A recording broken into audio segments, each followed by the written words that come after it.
The last stop. There's a bridge out on Ashton Road that most people don't think twice about. It's old concrete, barely wide enough for 2 cars, and has no sidewalk. Just a rail chest high and a rusting sign warning that the weight limit is strictly enforced. Locals call it Old Bridge, but no one really avoids it. There's no lore, no ghost stories. It's just another part of town. Forgotten.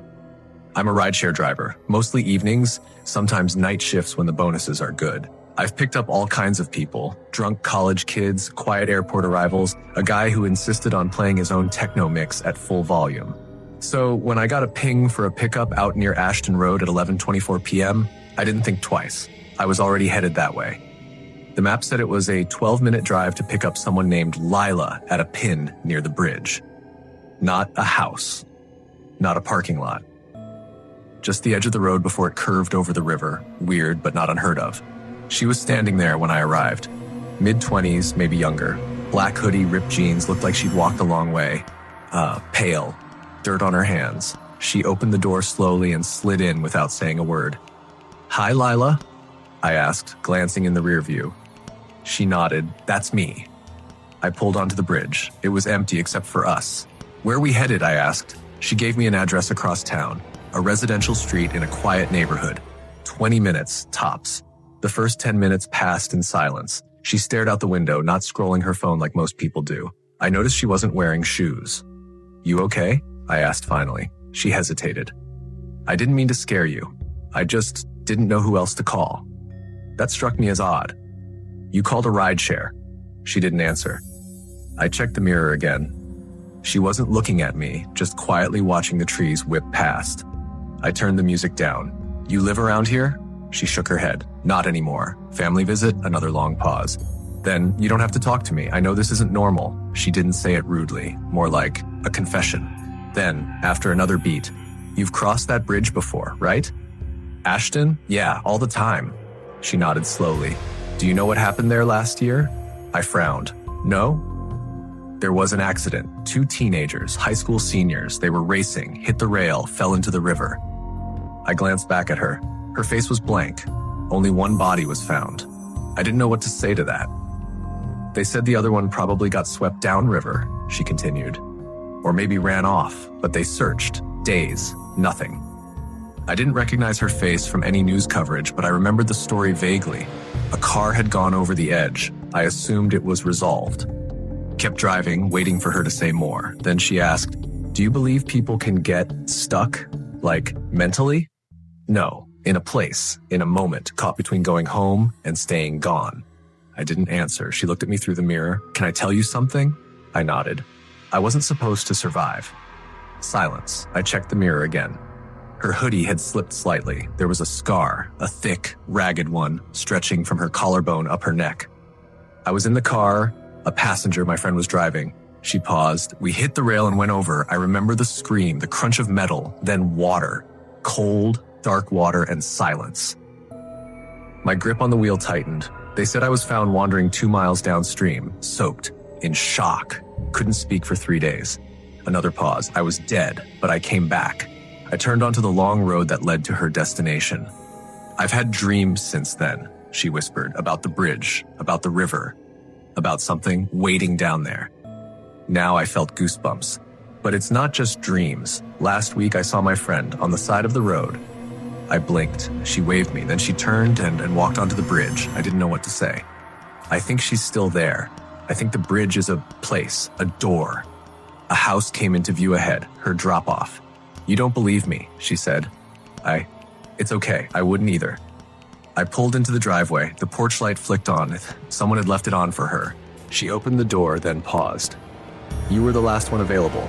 My app said no drivers nearby before you accepted." She got out and shut the door gently. Then she turned back just before walking up the porch steps. "Thank you for listening."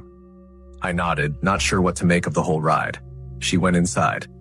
The door closed. I checked the app. It still showed the ride as in progress. Weird. I refreshed. Still the same. Then I noticed something else. The name on the ride wasn't Lila. It was Rachel P. The girl who died in the Ashton Bridge accident last year. I remembered the article now, her picture, the scar. I turned cold. I reopened the app and checked the ride history. There was no Rachel, no trip log, no charge pending. It was like the ride never happened. But I remember her voice, her face, the scar, and I still have the damp patch on the backseat to prove it. The Forgotten Bridge. My name is Marcus, and I work as a delivery driver. Most nights, I cruise through familiar streets without much thought, but there's one part of my route I dread, the old wooden bridge on the edge of town. It's a rickety structure, decades old, creaking under every vehicle that crosses it. The bridge connects the main road to a handful of rundown warehouses, but most people avoid it now. I take it anyway because it cuts my route in half. That night was unusually foggy, so thick that I could barely see 10 feet in front of me. My headlights cut through the mist like weak beams in a tunnel. As I slowed down to cross the bridge, the wood groaned under the tires of my delivery van. The smell of damp wood and cold air filled the cab. Suddenly, the radio crackled and sputtered. The music stopped, replaced by static, then silence. I reached to turn it off, but the dial was frozen. The silence inside the van grew heavy, as if the air had thickened. I glanced around nervously. Then, out of the fog on the side of the bridge, I saw him. A figure stood still, barely visible, wearing a long, torn coat that flapped softly in the breeze. His face was hidden in shadow, and I couldn't make out any features. The figure didn't move, just stood there, watching. "Hey," I muttered, mostly to myself, trying to shake off the feeling. "You okay?" No answer, just silence and the creaking wood beneath us. Then, just like that, he vanished. I told myself it was the fog playing tricks, or maybe someone had moved off the bridge without me noticing. But then the van sputtered. The engine stuttered and died. I twisted the key again and again. Nothing. My heart started pounding. I pulled out my phone. No signal. A chill ran through me. Alone on a narrow bridge, surrounded by fog, with no way to call for help. Then I heard it, the faintest whisper like a voice calling my name. "Marcus." I froze. The sound came from all directions. A chorus of desperate voices barely audible over the silence. "Who's there?" I called out, voice shaking. Only silence answered. Then footsteps, slow, heavy steps on the wooden planks behind me. I spun around, but no one was there. The footsteps kept coming, echoing in time with my heartbeat. It felt like the shadow of myself was following me. I swallowed hard and looked over the railing. The river below was black and still, but then two red eyes flashed in the water's reflection. I stumbled back, breath catching. "What the hell?" I whispered. The eyes blinked once and disappeared. I scrambled back into the van, trying the ignition again. Nothing. I knew I couldn't stay. So I shoved the van to the side and ran. My footsteps echoed loudly as I sprinted across the bridge, the fog swirling like living hands trying to pull me back. The whispers grew louder, filled with a pleading desperation. Halfway across, I stumbled, almost falling into the dark water below. My chest burned, my legs felt like lead, but I pushed forward. When I reached the other side, I didn't stop running until I hit the safety of the warehouse district. I collapsed, gasping for breath, staring back at the bridge swallowed by the fog. I never told anyone what happened. Who would believe me? Days later, I heard the story. A man vanished on that bridge years ago. Some say he was taken by restless spirits, trapped forever between worlds. Since then, I avoid the bridge at night. But sometimes, when the fog rolls in thick and the wind whistles through the trees, I swear I can still hear footsteps, slow and steady, following me across the wooden planks. And I know I'm not alone. The Toll. My name is Callie, and until last fall, I didn't believe in curses. I used to be a rational person. I teach high school chemistry. I believe in atoms and evidence, not ghosts, not legends. But now I leave offerings, because if I don't, someone else might have to pay the toll. This story begins with my brother, Jake. He was the one who told me about Black Hollow Bridge. It's not marked on any modern maps. You have to take a side road off the old highway, through a line of trees that look burned even in summer. If you're not looking for it, you'd never notice it. Jake was obsessed with urban legends. He made a podcast about them, the kind that draws in late-night thrill seekers and weirdos, folk hauntings. He thought Black Hollow Bridge would be his big break. A real, unsolved mystery, he said. The bridge itself is ancient, stone and iron, arched over a dry creek bed that only flows after heavy rains. Locals say it was built in the 1800s, part of an old trade route. but it was abandoned after the disappearances started. The story goes like this. If you cross Black Hollow Bridge without paying the toll, something follows you. It doesn't matter who you are. You leave the bridge and you're not alone. The toll isn't money. It's blood. Jake loved this kind of thing, so of course he went. He left a mic recording the entire time. I found the recorder in his glove compartment when I went looking for him. It starts with his usual snarky voice. Okay, we're here. Black Hollow Bridge, allegedly cursed. Let's check it out. Footsteps crunching over gravel. His breathing slows. This place is creepy as hell. Trees look dead, air's cold, but it's August. Then the footsteps stop. Whoa, there's something on the bridge. A stone bowl? It's got old stains inside. Rust? Blood? He laughs. Guess this is the toll booth. Silence. Then, you know what? Screw it. Let's see what happens when you don't pay the toll. More footsteps. He walks across the bridge, and then something changes. There's a hiss, like wind and static layered over one another, the kind of sound that makes your skin crawl. Jake says, "Do you hear that?" But there's no one else there. Then there's screaming. Not his. A high, wet wail that sounds wrong. Like it's not coming from a throat, but through broken glass. Then Jake runs. His footsteps thunder back the way he came. He's crying, gasping. I'm sorry. I didn't know. I didn't mean." Then silence. The recorder keeps running. You hear the hum of the car engine hours later, but Jake never speaks again. They found his car on the side of the road the next morning. Empty. The door was open, keys still in the ignition. His phone was locked, lying on the driver's seat. His backpack was in the trunk. No blood, no signs of struggle. He was just gone. At first, I thought he was messing with me. Some elaborate podcast stunt. But that night, I heard scratching at my window. 3 slow drags like nails on glass. I live on the 2nd floor. The next day, my students told me I looked tired.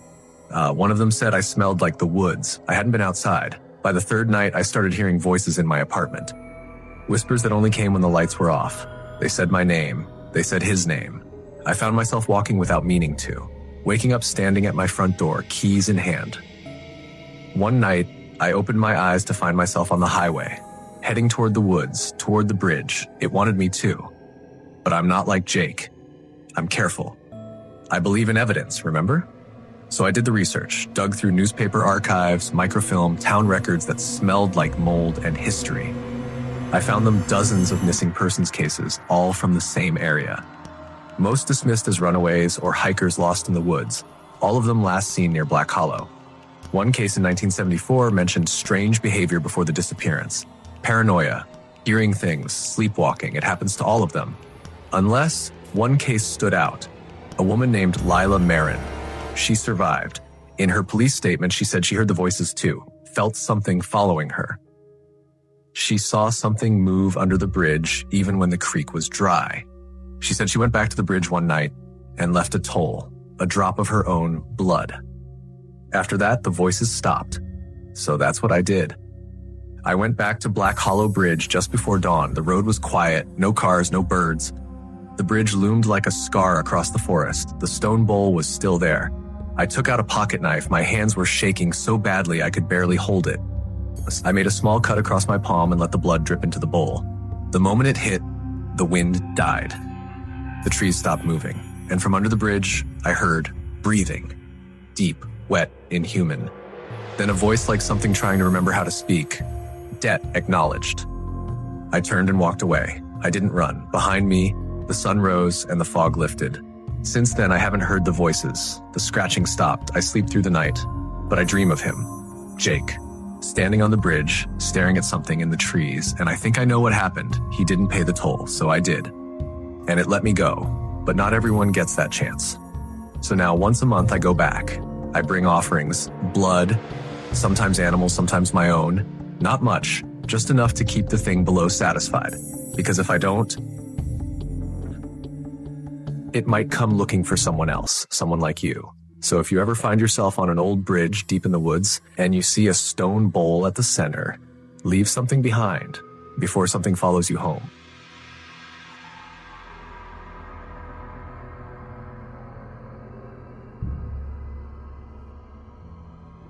The Drowned Road. My name is Eliza, and I used to think I was immune to fear. I was a search and rescue diver, trained to navigate through twisted metal, black water, and panic. I thought I'd seen the worst of what nature and people could do. I was wrong. It started with a call about a missing boy, 16, last seen riding his dirt bike near an old service road that cut through the hills. Locals called it Milner's Run, but on official maps it wasn't listed at all. I'd never heard of it.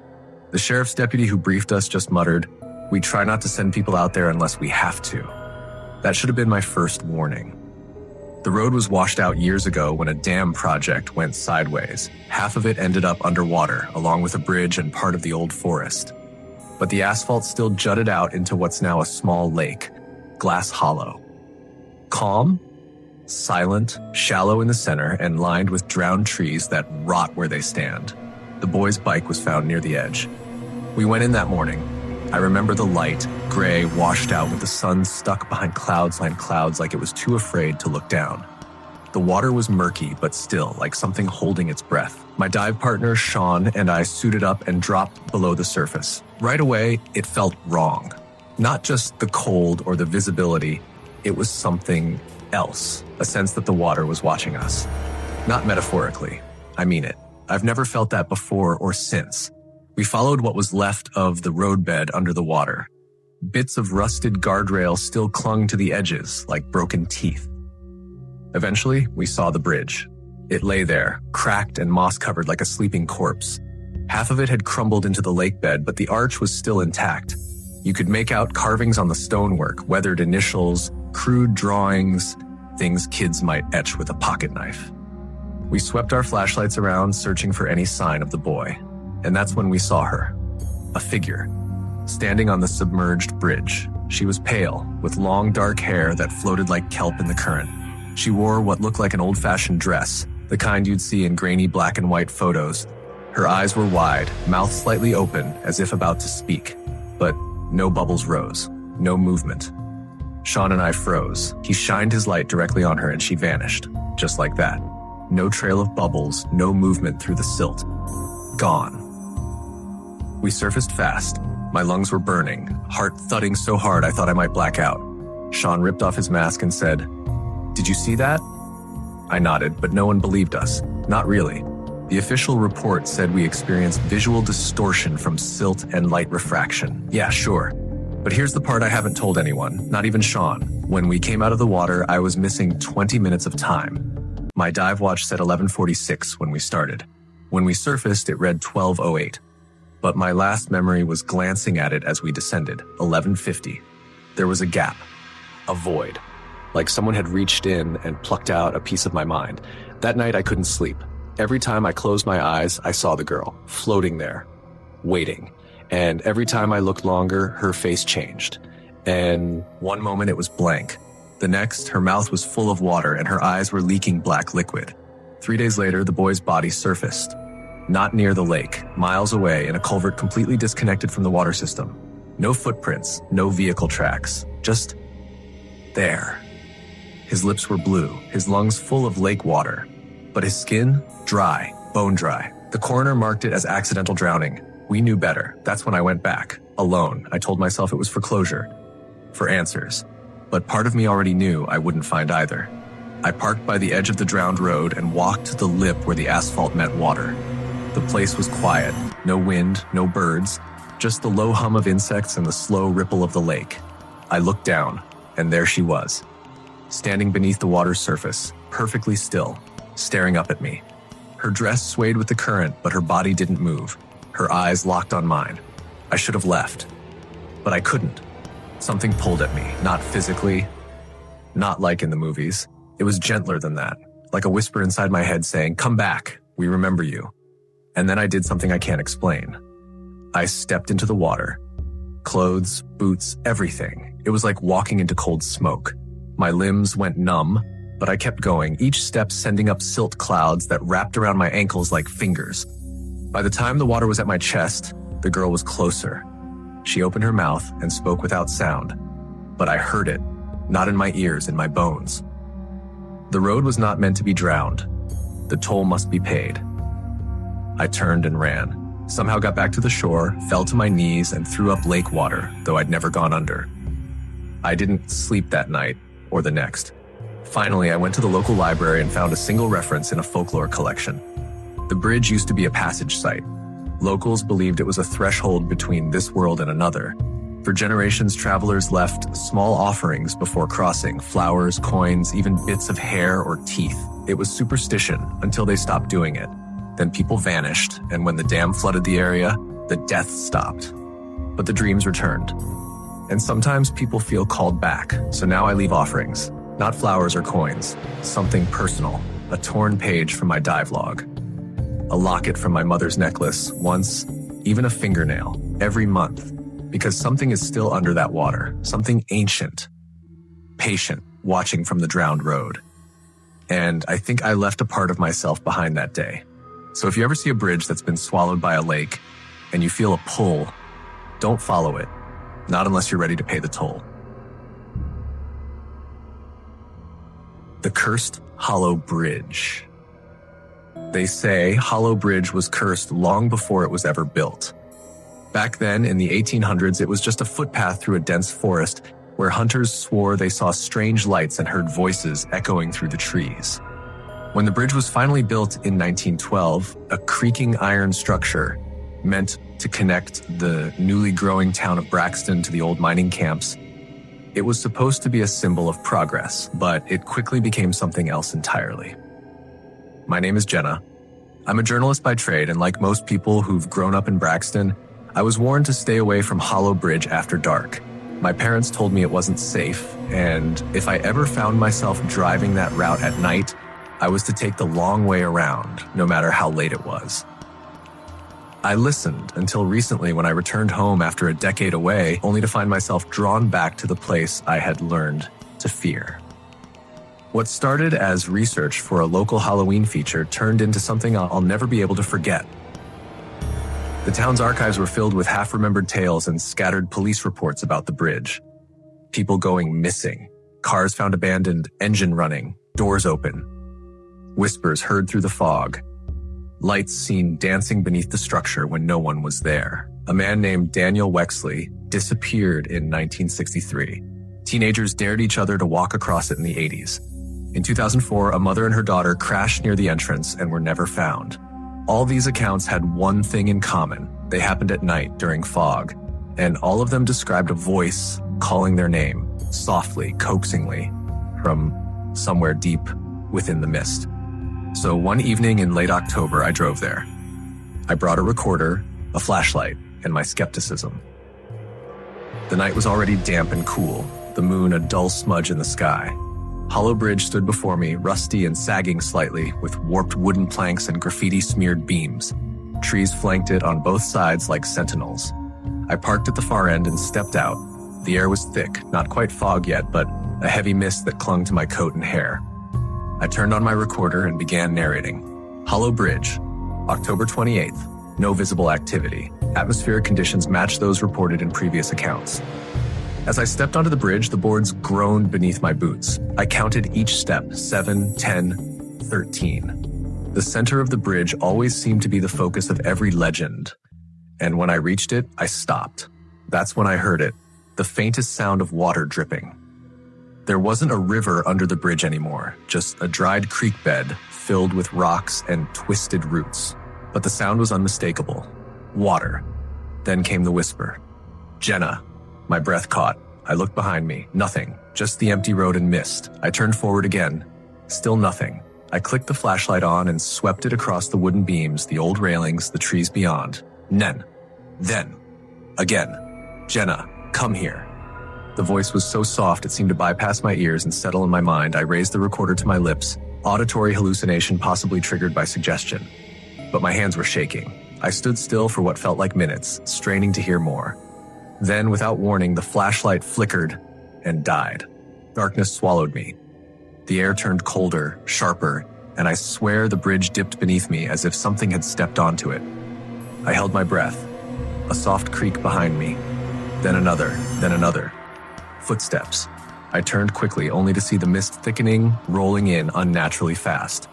And in the middle of it, a silhouette. Not tall, almost child-sized. It stood there, unmoving. Then it lifted a hand and pointed at me. Jenna, the voice whispered again. I ran. I didn't think, I just ran. The bridge groaned under me with every step. I didn't dare look back. When I hit the end, I nearly collapsed on the gravel path beside my car. The mist didn't follow. It stopped at the edge of the bridge like a living thing unwilling to cross. I got in the car, locked the doors, and tried to start the engine. Nothing. It whined, clicked, but wouldn't turn over. I looked up, and the mist was growing. Now it stretched across the entire bridge, spilling out onto the road. A shadow moved within it. Then another. My hands trembled as I hit the recorder button. Still at Hollow Bridge. Witnessed something. Unclear. Electrical failure. Car won't start. Requesting assistance. As I said it, my phone lit up. A message appeared on the lock screen, but I hadn't touched it. You belong to the bridge now. My breath hitched. I tried to power it off. Wouldn't respond. Tried to call out. No signal. Then, in the rearview mirror, I saw a face. Pale. Hollow-eyed. Mouth open in an expression of silent, eternal screaming. It was behind me. I turned. Nothing there. When the engine finally started, I drove faster than I ever have in my life. I didn't stop until I reached the gas station 20 miles away. I rushed inside, trying to explain to the cashier what happened. He just looked at me, wide-eyed, and said, "You went to the bridge?" I nodded. He shook his head slowly. "You shouldn't have done that.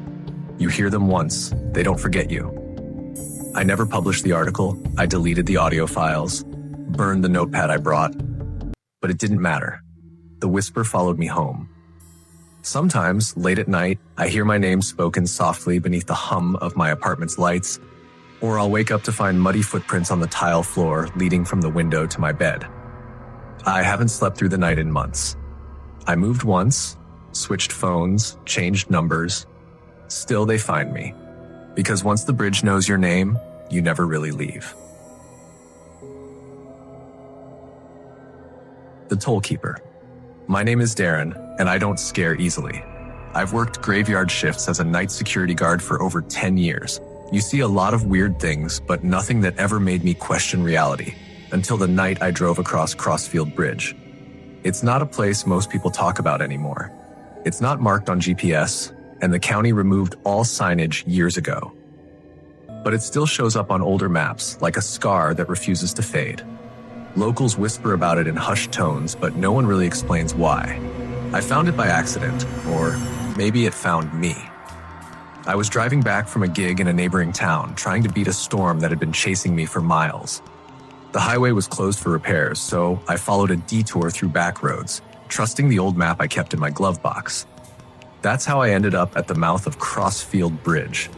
It was a single-lane steel truss bridge, rusted and skeletal, stretching across a river that looked more like a dark, bottomless trench. Trees grew unnaturally close to the road on both sides, leaning in like they were trying to stop anyone from entering. My headlights flickered as I slowed down. A wooden booth stood at the bridge entrance, like a toll booth, only older, weather-beaten and covered in moss. I wasn't expecting anyone to be there, but as I rolled forward, a light flicked on inside, and a man stepped out. He wore a dark green coat, buttoned to the throat. His face was thin, grayish, hollow-eyed, not a speck of color in his skin, no expression either, like a wax figure that had been left out in the sun too long. He raised one bony hand and gestured for me to stop. I rolled down my window. "Hey," I said cautiously, "is this road open?" He didn't respond at first, just stared at me with eyes that looked both ancient and empty. Then he spoke. "Toll for crossing." I laughed. "What, seriously? This isn't even on the map anymore." He didn't blink. "One toll. Pay it or don't cross." I glanced behind me. The road had vanished into darkness, the trees now so thick they looked like a wall. I looked forward again. The bridge loomed ahead, slick with rain and rust. I sighed. "All right, how much?" He tilted his head slowly. "The toll is not money." I frowned. "Then what is it?" He stepped closer and his voice dropped to a whisper. "A memory, one that means something." I blinked. "That's not funny." He held out his hand, palm up. "Pay and you may cross. Refuse and you go back the way you came." I hesitated, but something inside me shifted. It wasn't fear, not exactly. It was the overwhelming sense that turning around wasn't an option anymore. I thought of my sister, Sarah. She died 3 years ago in a car crash. There were moments we shared that I'd held on to like a lifeline, especially the one where we sat on the back porch watching fireflies the night before she left for college. That memory had kept me sane some nights. It was mine. I felt it rising in my chest, and without fully understanding how, I held out my hand and imagined giving it to him. The man's fingers curled over mine, cold and sharp. When he pulled back, something left me. I knew it instantly. A hole opened inside me, subtle but permanent. I couldn't picture the fireflies anymore. Couldn't remember what she said to me that night. Was gone, like someone had cut it clean from the reel of my life. He nodded once. "You may cross." The gate lifted with a groan. I drove forward slowly, the tires thudding against the old planks. The fog thickened as I reached the center of the bridge. That's when the whispers began. Soft at first, unintelligible, then clearer. Dozens of voices murmuring all at once. "He took it, he took mine. Don't forget." I looked around. Shapes moved in the fog, pacing along the outer beams. Human-like, but wrong. Thin, twitchy, like marionettes cut from tangled string. One of them pressed a face to the window. It was mine. I slammed on the gas. The bridge shook. The boards cracked. My radio turned on by itself, blasting static, then music from another time. Ragtime piano, echoing and warped. The steering wheel pulled to the left, like something was trying to drag the car off the edge. I fought it, gritting my teeth as I wrestled the vehicle to the other side. As soon as I crossed the final beam, the bridge fell silent. The fog vanished. I looked back. The bridge was gone. Just a gravel road leading into empty trees. I stopped the car, tried to call someone. No signal. My phone's date had changed. It said it was 3 days later. My hands were trembling, but I didn't know why. I couldn't remember what had happened on the bridge, not fully. Just flashes, whispers, a face. When I got home, I looked up Crossfield Bridge again. Nothing. No records, no maps, no news articles, like it had never existed. But things haven't been the same since. I forget things now. Important things, like the name of my high school or the song my mom used to hum when she cooked. Whole moments slip away while I'm awake. Blank spots in my day I can't explain. And sometimes late at night, I see the man in the green coat standing outside my window. He doesn't speak, just waits, like he's reminding me that the toll wasn't fully paid. I tried to draw my sister's face last week. I couldn't remember her eyes. Every night now, I dream of the bridge, always from the middle, always with someone whispering my name. I think it wants more, and deep down I know I'll cross it again, whether I want to or not.